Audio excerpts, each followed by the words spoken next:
Welcome to the Keep It Off podcast. I'm Mel Harris, and this is where you will get the unfiltered truth about what life is like after you've lost loads and loads of weight, but you are now facing the challenges and the obstacles that we all face in trying to keep that weight off for life. There's no fluff here. It's 100% fact. It's 100% keto.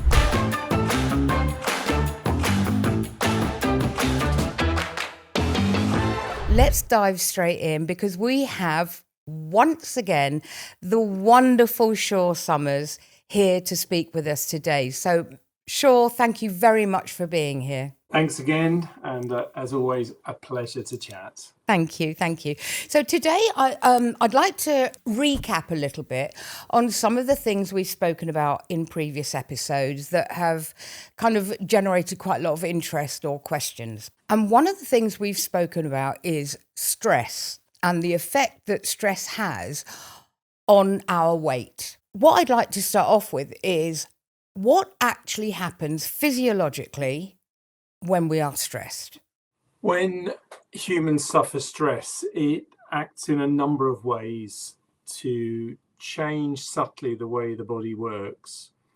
So I'm sure the psychologists will be able to give a much better explanation of the psychological facets of chronic stress. Everyone gets stressed from time to time during a day. That's what I'd call more minor stress. Chronic stress, in other words, serious problems either with your home, with your finances, relationships, work, physical stress, you're in pain a lot of the time. Chronic stress is really a different thing, I think. And that changes the way your body works. It, first of all, increases the level of stress hormones like cortisol, like adrenaline, and they change the way the body's metabolism works. It can make you more hungry, more prone to putting on weight. And the psychological aspects of chronic stress are to sort of make you to seek those little respites in terms of something to cheer you up a bit, and the favorite one is food. But it could be other things, gambling, sex, other things what you can do that take you away from your stress for a while. And so the effects of stress on the body are both subtle but wide-ranging. We hear about cortisol a lot, especially recently. Recently, it seems to be a bit of a buzzword. Cortisol is a hormone. It's a stress hormone. And at the moment, we're seeing products a bit like we have with protein more recently. We're finding food products with added protein. And we're now finding a lot of adverts for cortisol. How important is it that we add cortisol into our system to cope with chronic stress? I think this is one of those fad things that is not founded in actual science. I don't think there's any evidence for adding in cortisol or things that stimulate cortisol to help you with coping with life. I'm not aware there's any evidence that that's a good thing. If you try and interfere with your adrenocortical system, the system that relies on cortisol as one of the hormones that regulates and keeps your body functioning normally, you can end up getting quite ill if you get it wrong, and it's very easy to get it wrong.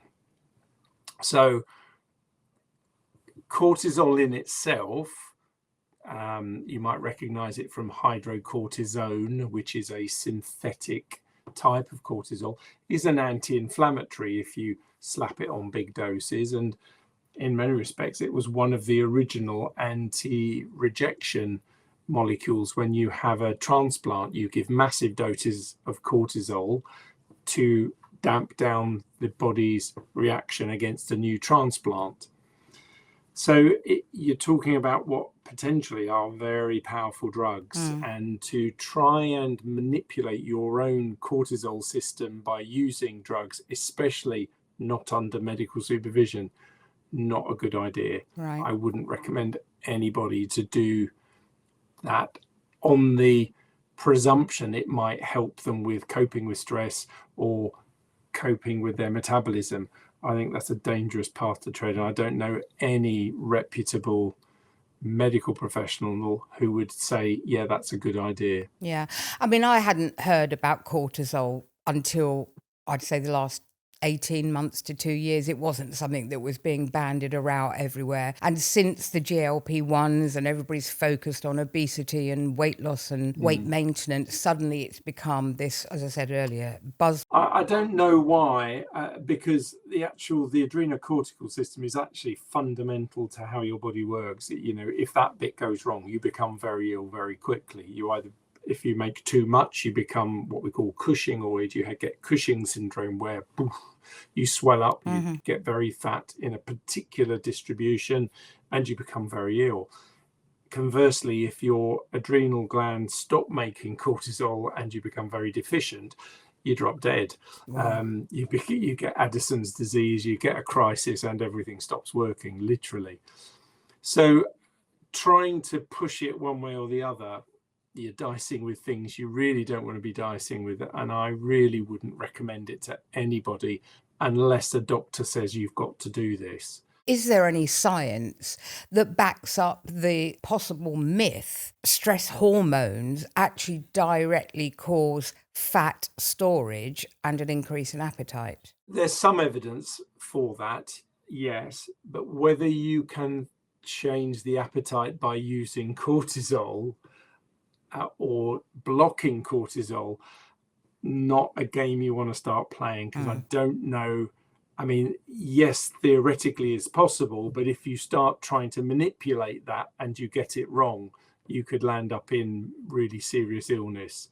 So I really wouldn't pursue that as a line of, well, I've tried everything else, I'm now going to try GLP-1s and this cortisol blocker, which, because I'm stressed all the time, I must have cortisol too much, so I'm going to block it and see if that helps in the right way.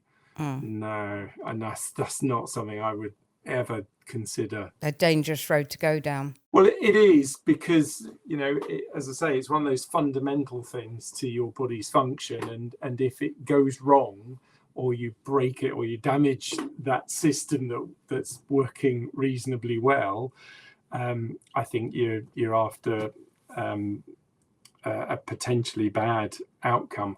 You're much better off dealing with the stress rather than trying to deal with your cortisol. Yeah, that's what I was going to ask you. Are there any other ways that stress can affect weight loss or weight maintenance? Yeah, absolutely. I mean, the biggest stress, the commonest stress I see in patients is lack of sleep and lack of what we call sleep hygiene. Sleep is absolutely fundamental to our own body's regeneration, function, etc. And you would be appalled at the level of poor sleep in people who struggle with obesity, life problems, stress, etc. It seems to be like a vicious cycle. You don't sleep well, so you get more stressed, you struggle to cope with things, you get more stressed, you don't sleep very well, and it all goes horribly wrong. It's a vicious circle. And the thing that drives it most of all, in my experience, is, I'm afraid, social media. People get hooked on the doom scrolling at night in bed. Oh, I'll just pick up the phone and see who's WhatsApped me. And then before you know it, you're on to the doom scrolling through lots of other social media. I wonder what's on this one and what's on that one.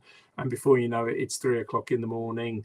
You go to sleep and you've got to get up for work at 6:30 or 7 o'clock, and it's like 4 hours is not enough. You do that more than once a week, your brain has not recovered properly. You will be stressed, you will be secreting more cortisol, you will be struggling to control your appetite and your eating, because you don't have any resolve, you don't feel like resisting anything. You're going, oh, I can't be bothered. I'm just going to eat it. It's there. I'll have it. Yeah.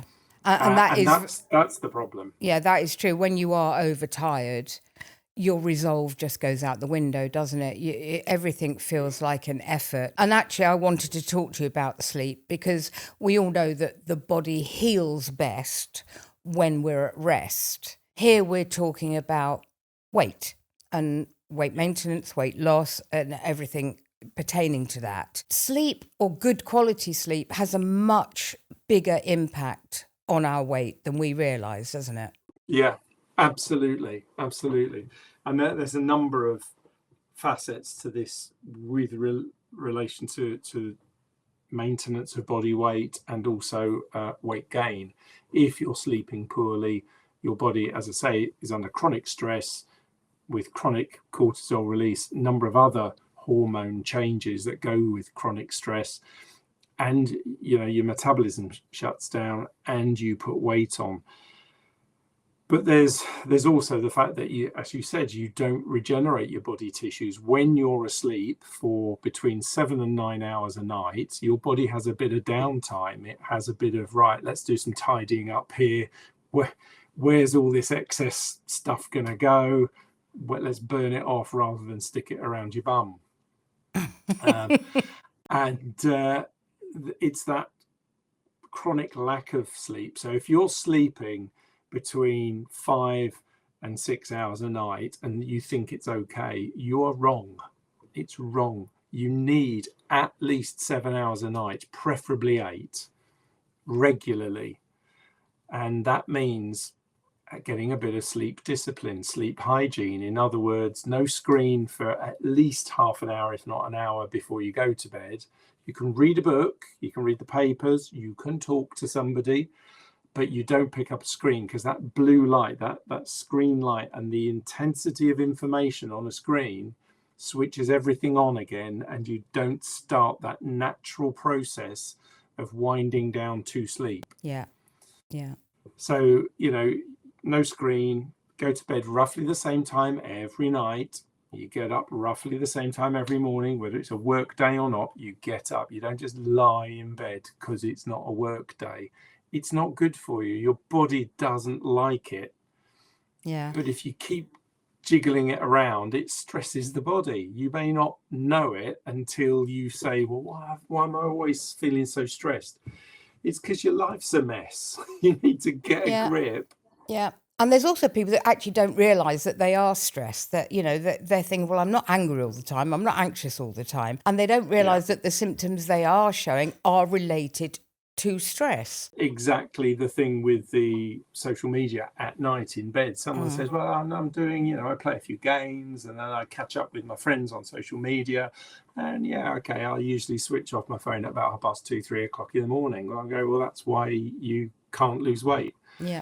Until you cope with that, nothing else is going to work well. You can take the jabs, you can have an operation, but if you carry on with no sleep and chronic stress, you're going to struggle. You're not going to get to the weight that you want to get. Yeah. You have to do the right things. Yeah, and it's not good enough to say, oh, yes, I know I've got to have 8 hours sleep. Everybody tells them, oh, yeah, it's good for me. What people really need to understand, all of us need to understand, is that number 8 is there for a reason. It takes 8 hours for our bodies to heal from anything it needs to heal from. And like you said earlier, sort out anything that might not be working the way it should. It needs that time. Yeah, well, we know that the brain over the course of a day accumulates a lot of byproducts of its function. It's working hard, we're thinking, we're doing podcasts, we're on point. When we go to sleep, all that switches off, and the body's immune system and lymphatic system go around cleaning up all this gunk that's built up, cleaning the pathways, making it refreshed, giving it a bit of time to relax, so that when you wake up in the morning, you go, I'm ready to go now. Yeah. Refreshed. The number of people that wake up in the mornings going, oh God, I need a coffee. That's the sign that you're not getting enough sleep. It's not lack of coffee, it's you're not getting enough sleep. Yeah. Coffee will delay the inevitable, but if you carry on like that day after day, year after year, why are you surprised you look like you're 70 when you're actually only 50? Yeah, absolutely. Why? Yeah. It's not a surprise. Yeah, the turning point for me was realizing it's not that I haven't had enough sleep, my body hasn't had enough sleep. It hasn't had time to do what it wants. So if I'm still waking up groggy and feeling really, really tired, I haven't given my body enough time to regenerate and make me wake up feeling really good. We are not machines. No. And when we do wake up tired, often we'll doze off in the afternoon or we'll get a very big lull during the day. But even if we doze off in the afternoon, we're not getting quality sleep, are we? No, and I think this is where, we assume sleep is just something that just happens. You shut your eyes and go to put your head on the pillow and sleep will happen. No. It's a learned thing. The more you practice it, the more you do it properly, the easier it is and the more effective it is. You can't just assume it's going to happen, not in today's day and age. And I quote my best example of this is Mrs. Thatcher. She was, when at her beginnings, when she was younger, she was absolutely incisive, on point, there, sharp as a pin.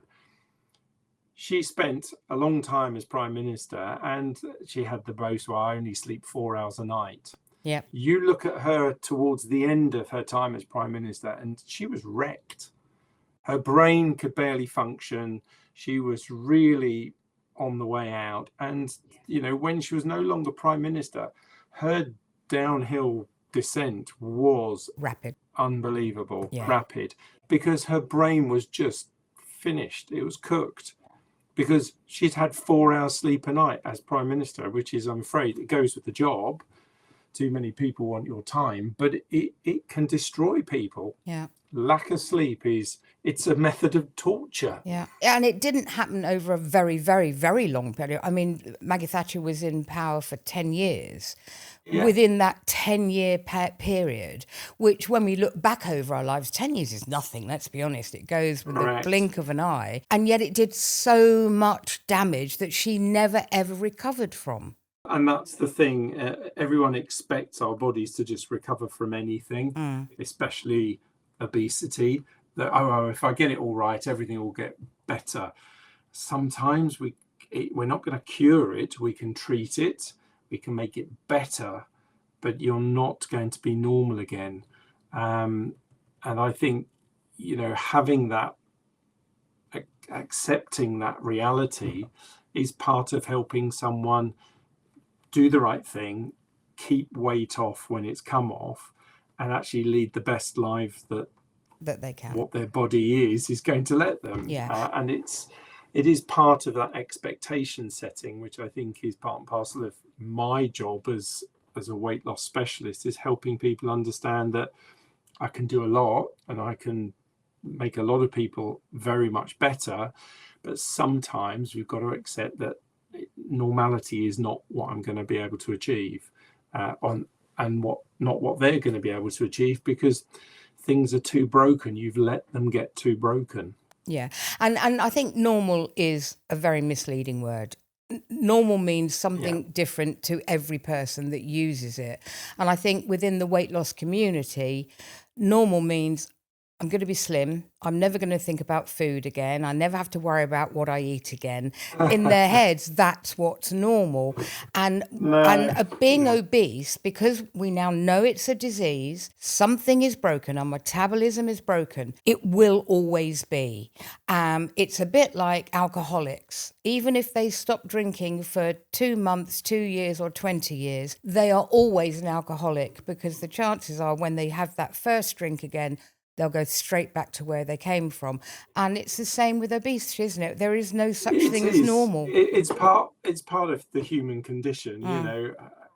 You speak to anybody who's anything other than stick thin, even the stick thin ones. I have to watch what I eat. Yeah. I have to be careful. I have to be mindful that those are stupid foods. They're clever foods. Yeah. And I've got to steer that way, not that way, even though I fancy those ones. Life is about having to do the right thing most of the time. Yeah. Not necessarily all the time, but how much of the all the time you have to do it is down to how susceptible your body is to putting on weight. I put on weight. If I go on an all-inclusive holiday, I will put on weight, but no question. It's not a discussion point. It's going to happen, even though I don't go out to overeat. But most people, especially as you reach your 50s and your 60s, the metabolism won't respond. Even if you're not overweight, the metabolism doesn't respond quite as well as it used to when you were in your 20s. Yep. And you've got to allow for that. You can't expect to eat 3 meals a day, 3 big meals a day with starter, main course and dessert, and think, well, why aren't I staying slim? Well, because you're stupid. No. You can't do that. Yeah. At your age. Do you remember when you could actually talk to someone who knew your name, understood your business, and gave you advice you could trust? Well, at Simply Insurance Solutions, that is still who we are and how we work. We work with you to assess your current insurance needs and make sure that you have exactly the right cover.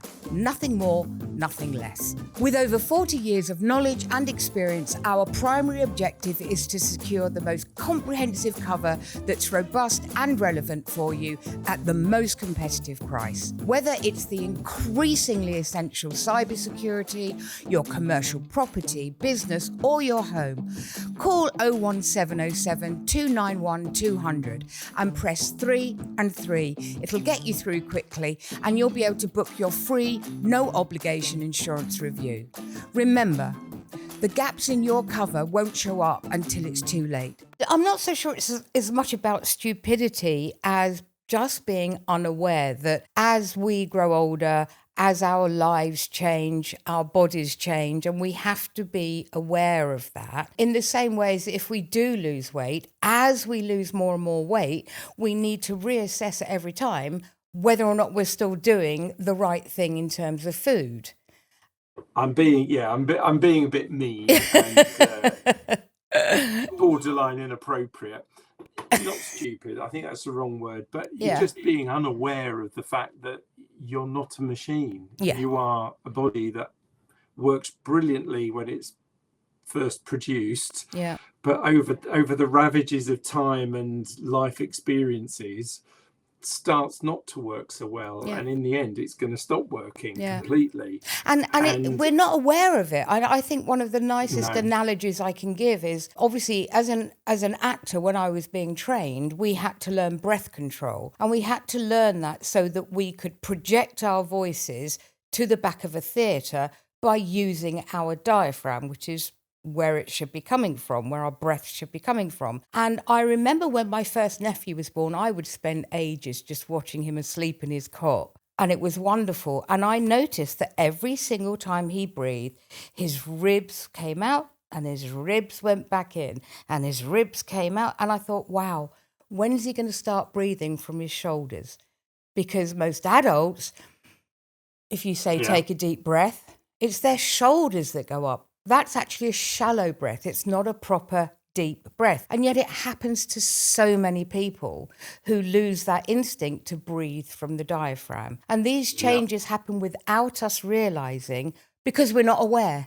I think that's a very, very insightful. And you just made me wonder about, a lot of the yoga and Ayurvedic practitioners who spend a lot of time thinking about breathing, how their body feels, being aware of their fingers, their arms, all this stuff.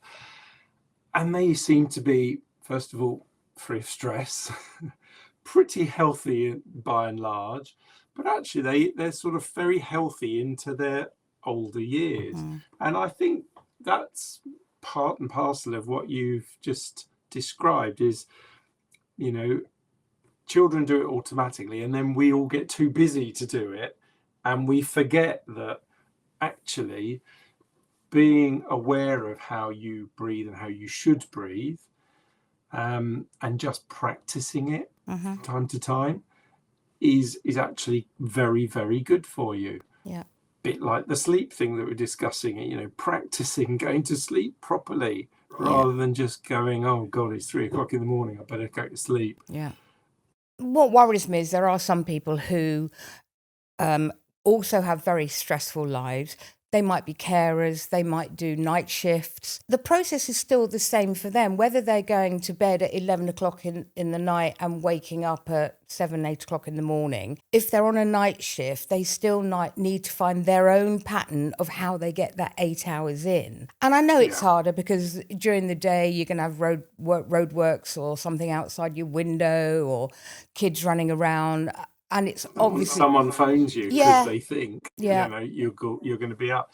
It's very interesting if you look at the general health of people on day shifts versus night shifts versus variable shift workers. In other words, you do a set of nights and you're back on days, and then you do some nights and you're back on days. Night shift workers have poorer health than day shift workers, because it is very stressful living a life nocturnally and having a family, having a partner that might not be nocturnal. It's just, you've got to interact with your daytime world sometimes, and that disrupts your sleep pattern. The worst of all, health-wise, are the ones that do 3 or 4 nights in a row, then they're back on days, and then they have to go through nights again.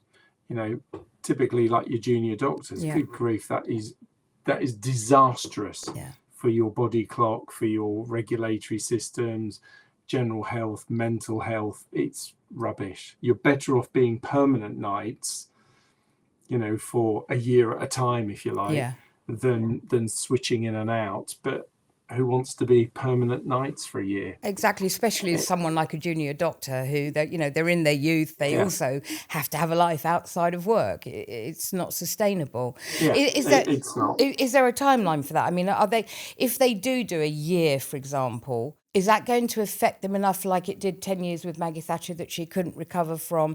Is that going to have a really bad negative effect on their health? Yeah, if you try and carry on as normal through doing that, you're not going to do well. You're not going to age well. No. I mean, doing that in your 20s and 30s, you've got time to recover. Right. If you're doing that right the way through your 40s, 50s to retirement, I don't know many people who've done well with that kind of existence. It's not great. No, it's hard, isn't it? I mean, I was asking really from a selfish point of view.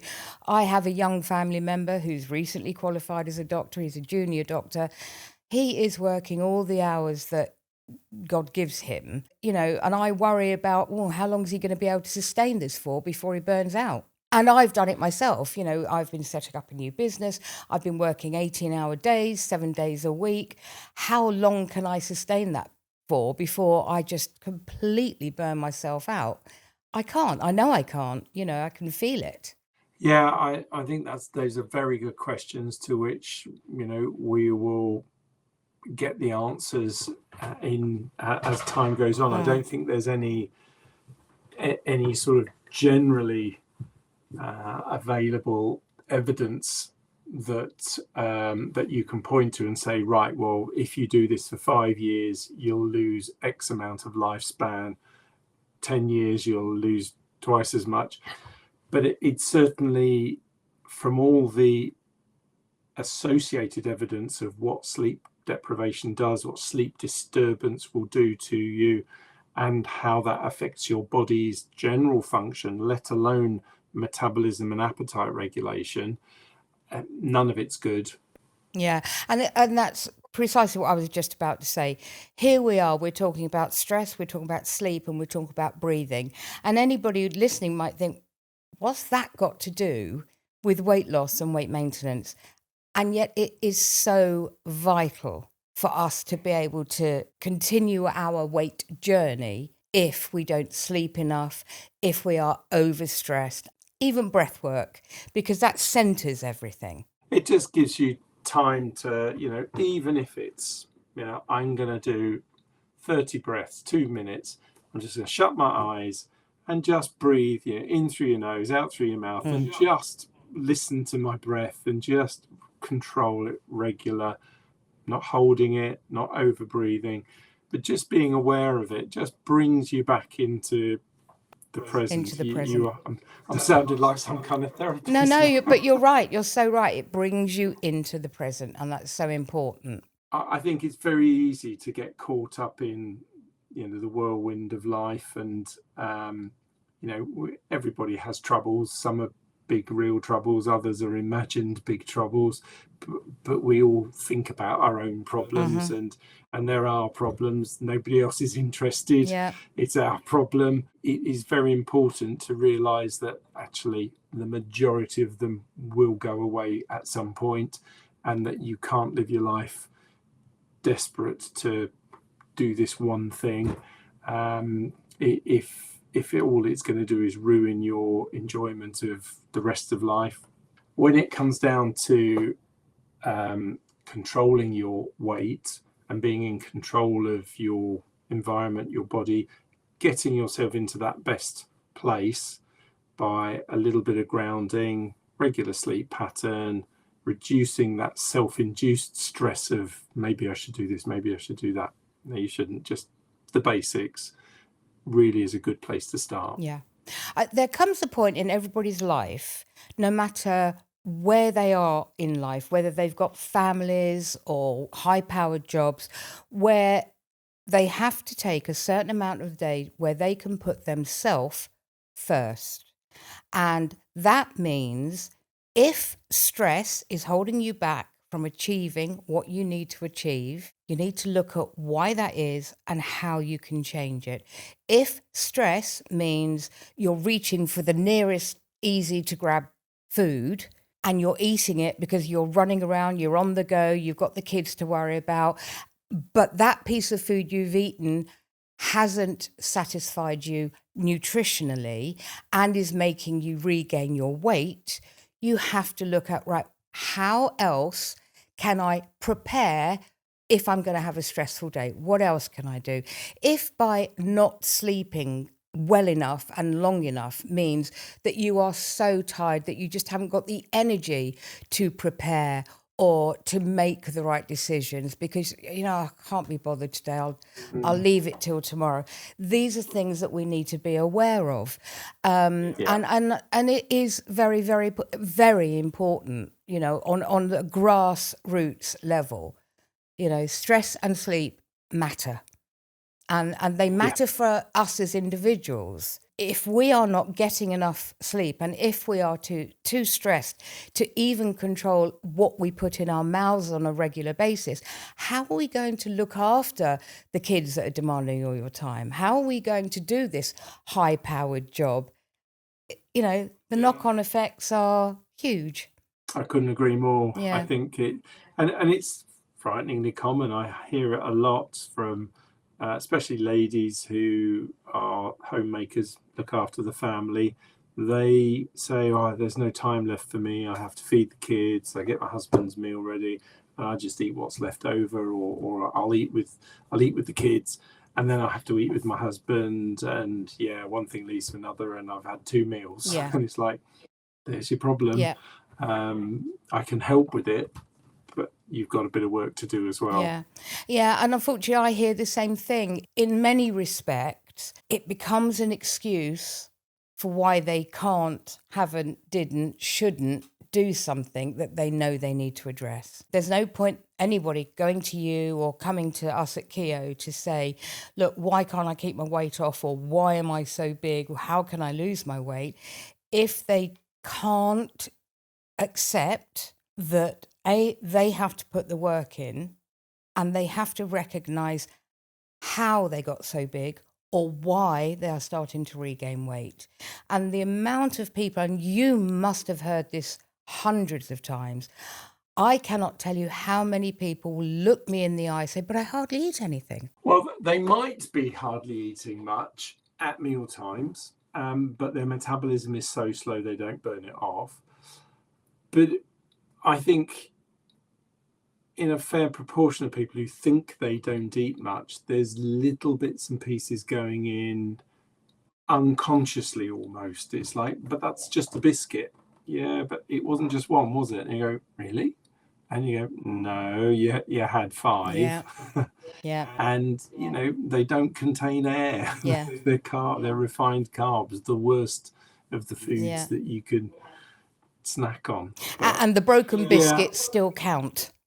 Well, no, because if you break them, Yeah. then the calories fall out. There's no, they're not real biscuits. They don't count. No, but that's absolutely true. People aren't mindful about what they eat. They don't even realise they're doing it. And that's where we get on to there'll be another episode on mindful eating. Absolutely. What is it? It's being aware, and that's the whole thing of being centered in the present, especially when you're about to eat. Yeah. Because I think someone did a study once, a proper scientific study, is if you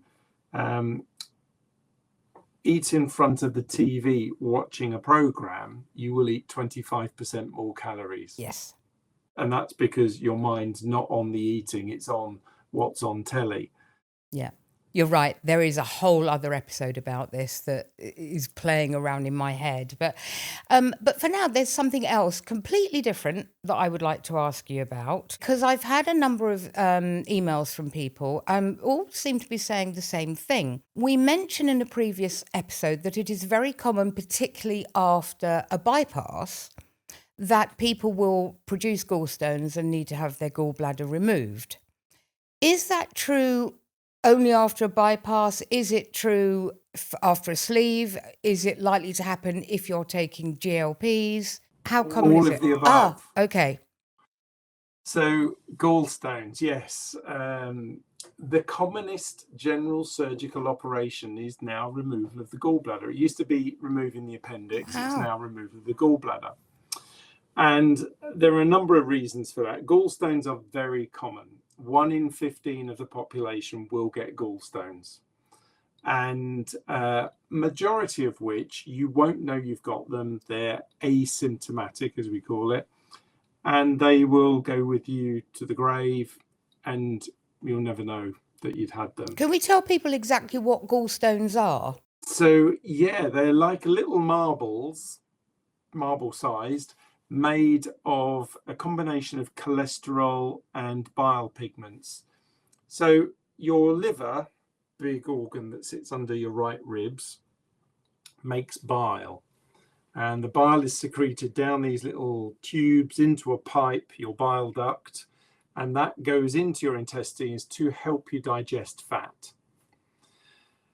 In between meals, you don't need it in your intestines. It doesn't serve any purpose because you're not eating anything. It's a bit of a waste of your bile.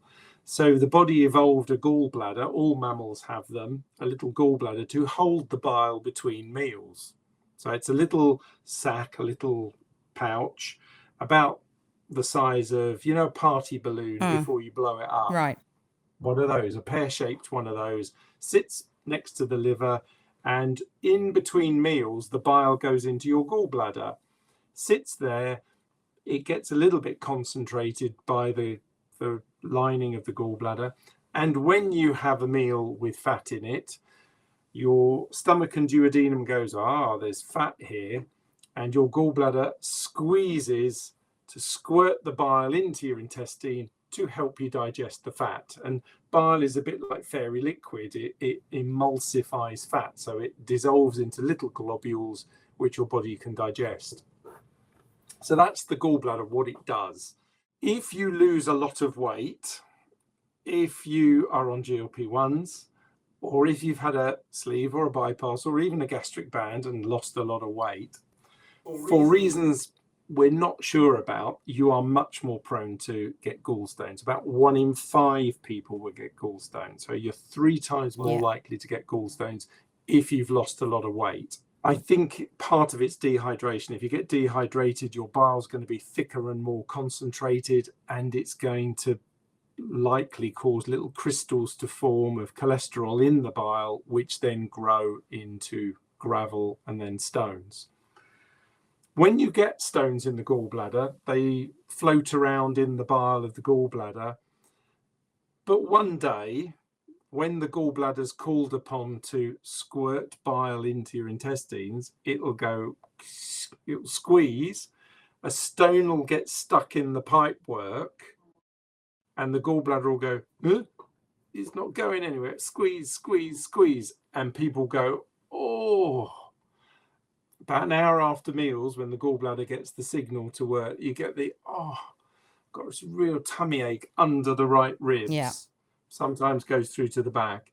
And that is gallbladder colic. It's the gallbladder squeezing in cramp, trying to get this bile out, but there's a stone blocking the way. I felt like I had something sharp inside me that was kind of stabbing me on the right side, you know. That's the next level up when you get inflammation in the gallbladder, because it's doing it so hard. You get inflammation, and that can last a few days. And then the next one up from that is when you then get an infection in the gallbladder, and you get an abscess, and that needs surgery. But that's gallstones, and the reason why weight loss patients get it more than others is that, number one, gallstones are more frequent if you're overweight, just one of those facts. But if you lose weight, get dehydrated, it's even more frequent. The old aphorism was the 4 F's: the fair, fertile, 40, and fat. Oh, okay. So, and that, if you had a lady come to the clinic with tummy pain and they matched those 4 criteria, you'd go, you've got gallstones. Right, okay. And you'd probably be right. Yeah. So that's it. That's gallstones in a nutshell. So if you remove the gallbladder, you no longer form gallstones? So when you remove the gallbladder, bile can't get stored in anywhere. And so it drips through the pipework all the time. And that tends to clean the pipework through so that stones can't form, because you're making fresh bile all the time. Right. And bile, is bile some kind of acid, or is it just acidic? No, it's actually alkaline. Oh, okay. It's just slightly alkaline. Yeah. But it's like a very strong detergent, if you like. I mean, there's no other consequences of removing a gallbladder. It's one of those things that we can happily do without. Not that we know of. And I describe it to patients a bit like the appendix. It's there, we're developed with it, but actually we can remove it and life goes on as normal. There's no special diet. There's no increased risk of different illnesses because you don't have a gallbladder. It's just life as normal. Yeah. Brilliant. Thank you so much. Another fantastic episode. We've gone from sleep and stress and breathing to gallbladder and gallstones. But hey, why not? Thank you so much, Shaw. Another fabulous episode that we can give out to everybody that needs it. There's information in here in every episode that somebody needs. If it's not you this particular time, it could well be somebody you know. So why not share it? Let them know about it. Shaw's details are in the show notes. Our details are in the show notes. Let us hear from you.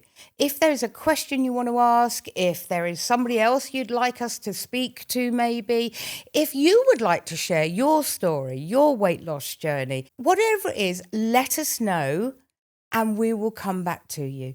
It's always a pleasure. I hope you got something you liked from this one. I hope you've taken something very valuable away with you. I'm Mel Harris. This has also been Shaw Somers. Thank you for listening.